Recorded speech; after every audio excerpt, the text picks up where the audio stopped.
Hello guys, kamusta kayo? So, busy tayo ngayon dahil marami tayong karga ng repair. At halos araw-araw mayroon tayong alarma problema. So, i-share ko lang muna dito yung sa may leak na reefer. At pinakabit ko tong platform na to para ma-access natin yung location. So, dito makikita na malakas yung tagas sa condenser coil nya. So, kailangan mo natin isolate para ma-pinpoint yung location ng leak. Ang problema dahil hindi nga ito mahirap makita, so kailangan tanggalin talaga ito ng buo. So isolate muna natin para mahinang ng husto ni Uncle. Si Uncle pala yung kasama ko dito. So nilabas natin ang konti para ma-access ni Uncle. So inumpisa niya ng hinangin dito. Ang nangyari, hindi niya ma-repair yung leak. So tanggal kabit kami dito hanggang inabot kami ng gabi. So dito, kinabukasan, binaklas na natin ang buo at dadalhin na lang sa workshop para doon na i-repair. So, at humingi na tayo ng tulong sa chief engineer para mabigyan nilang tao. Dahil marami pa tayong ibang alarma na i-attend. So, habang nire-repair nila ito, makakapunta tayo sa ibang alarma. So, nung naging successful yung repair, kinabit na natin to at para masubukan. So, dito, di na tayo gumamit ng vacuum pump. Pinarge na lang natin yung hangin palabas.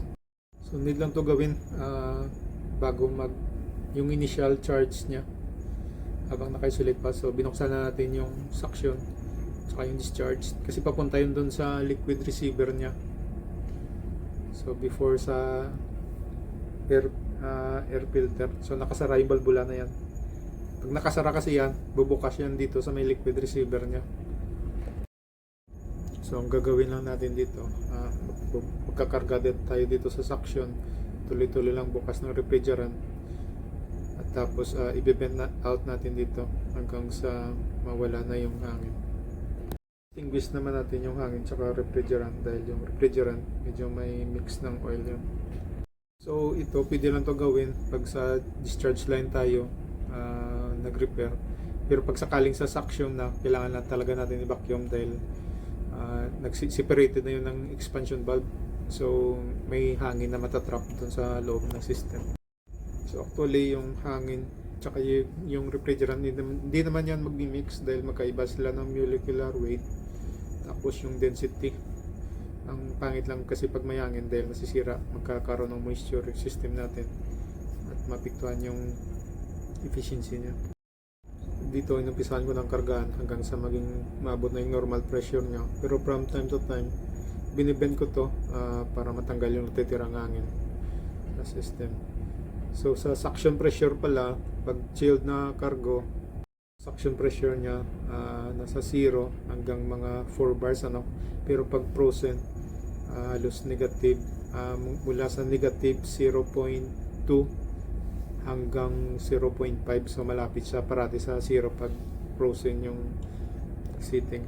So since chilled cargo ito, kinarga natin ito hanggang sa 1.5 bars yung suction.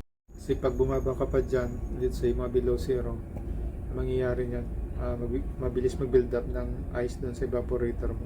Kasi nga 'di ba yung cooling medium natin na refrigerant, yung boiling point niya mag-iiba rin lalo na pag mababa yung pressure. So it means na yung heat na napipick up niya dun sa evaporator is enough na para mag-evaporate siya. So ito madalas nagbi-build up ng yelo dun sa evaporator natin. Lalo na rin pag hindi maganda yung air circulation So mahabang topic yan, yung refrigeration tsaka thermodynamics. So dito muna tayo sa repair. So pag chilled cargo pala, yung control nasa supply temperature, tapos pag sa frozen nasa return temperature naman. After makargahan, nag-enrich na siya. So yung supply niya bumaba na. So from time to time, chinecheck ko yung discharge ng condenser, dapat mainit siya, It means na maganda yung heat exchange niya. So hanggang dito na lang muna guys, maraming salamat.